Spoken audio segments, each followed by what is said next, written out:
Naiya tuloy ako. Yan, good morning po sa inyong lahat. Ang gaganda naman ng mga ano dito, staff. So, ako po pala si Melanie Marquez. So, you can call me po Miss Mel. So, representative po ako ng Cosmo Care under Education Department. So, kagaya nyo rin ako, syempre, stylist din ako dito. Sino ba naman ang agad marunong na agad sa buhok, no? Lahat nag-start ng zero knowledge. So, dati nail tech lang din ako sa salon. Tapos, parang hindi sapat sa akin, lumabas ako, nag-aral ako ng short course sa TESDA dito sa ATEC sa atin. So, ayun. So, the rest is history na. So, ayan. Yan. Kayo, ngayon, mga nail tech, so, kailangan may knowledge din tayo dahil hindi pwedeng puro nails lang din tayo. Pero maganda rin ang ano ng nails, ha? Magaan pa. Hirap mag-blower. Kaya na passion natin ng buhok. Totoo lang. So, ayan. Ngayon, bali refresh na lang kasi before na-discuss na rin yung mga eye cure natin. May dala tayo na ngayon na eye cure and then meron tayo natural lines, mga pagkulay, bleach at developer. So, dito po muna tayo sa ating keratin. So, eto po, meron tayong Keracollagen at keratin blowout. Ano po ba ang trabaho ng bawat isa? So, eto po yung ating keratin blowout, smoothening therapy, no? Hybrid treatment po siya na kung saan is one use lang, isang upo lang ni client natin is nabibigay na yung pangangailangan para ma-cure yung hair nila, no? Para ma-smoothen. Bakit siya hybrid treatment? Kasi kung itutulad lang naman natin siya sa mga hair mask, hot oil, ilang beses po ba tayo nagtitreatment pagka nag-hot oil? Once a month. Or depende sa damage ng buhok, pwedeng 1 times a week, di ba? Then 3 times a month, mga ganun, depende sa damage, no? Oo. May straightening effect po siya na 20 to 30%. Nakaka-straighten po siya. No? Yan. Meron po siyang active ingredients na formaldehyde. But, syempre, hindi man natin kailangan i-discuss sa client natin dahil importante lang na alam natin kung ano yung active ingredients niya. No? Nakasurround naman tayo sa, sa formaldehyde. Even the industrial, food, may formaldehyde. Makeup, lipstick, blush on na ginagamit natin may formaldehyde. So, cosmetic grade yun. Doon po nakahanay ang formaldehyde na meron dito sa atin sa keratin blowout. So, ayan. Kaya kailangan always consult the client kasi hindi siya pwede sa may hika at may asthma. But, meron tayong innovation. Paano natin mababawasan yung pagiging mausok at masakit sa mata? No?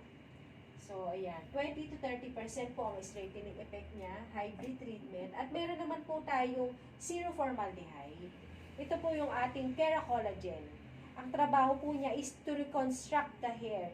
Kino-combine po niya yung keratin and protein na natitira pa sa hair ng client natin. Dahil bagay na po ito sa mga nag-behind na sa mild damage. No? May straightening effect po to na 50 to 70%. Acid base po siya, kaya asahan po natin na merong fading. Kaya always consult pa rin the client na sasabihin ninyo na merong pong dip ng color na mangyayari. So, kung ang hair ng client natin is level 2, 3, 4, and 5, maglilip po siya ng 1 level. But pag 6, 7, 8, and kung may 9 pa tayo, 9 is maglilip po ng 1 to 2 levels. Bakit 1 to 2? Kasi yung 1, yung mga coarse hair, 1 deep level lang. But yung mga fine hair, mas mataas kasi yung lifting nila, mas mabilis sila mag-absorb ng gamot. Kaya may lip.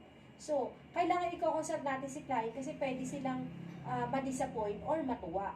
Knowing naman sa ating mga Pilipino, kung level 6 ang buhok niya, gusto niya level 9, yung matingkad talaga na blonde, hindi na nila kailangan magpa-color. Nagla-light na yung color nila. So, nagba-vibrant. So, always consult the client. Yun talaga yung key natin. Dahil pwede silang magalit sa inyo ngayon, but pag uwi nila ng bahay, na-realize nila na, ay, ang ganda naman pala. No? Kasi meron tayong mga strict na client. Kung umupo sila dito, level 6 ang color nila, gusto nila matapos 6 pa rin. So, inform lang natin na may possible na maging 7 or 8, depende sa ng texture ng hair, no? Or nagba-vibrant lang minsan yung ibang. Pagka meron man silang previous color na parang may copper, so, lalo nagba-vibrant yung pagka-copper niya, nagiging mas matingkad tingnan. But, i-explain natin na titingkad But hindi nila kasi naiintindihan kung anong light. Ibig sabihin, baka light, ibig sabihin akala nila nagiging ganito o yung ganito na siya. Explain lang natin, ma'am, ito po yung color nyo ngayon. May possible po na maging ganito. Tuturo nyo na lang po sa color chart. No? So, ayan. Ceramide po siya. Sinesemento niya yung sira ng buhok ng client natin. No? So, acid po siya. Kaya may konting kati pong mararamdaman si client. But hindi naman magsusugat. Tolerable naman yung kati, but alam niyo na, kailangan ingatan pa rin natin si client na wala silang mararamdaman. So, lagyan po natin ng ear cap. And then, i-cover po natin yung mga skin. So, lalagyan natin ng towel and then secure with the metallic cape. Yung cape natin dyan na plastic na ano. So, cover po natin. Kung natalansikan naman siya dito po sa may skin niya, ipunasan na lang po agad natin ng cotton.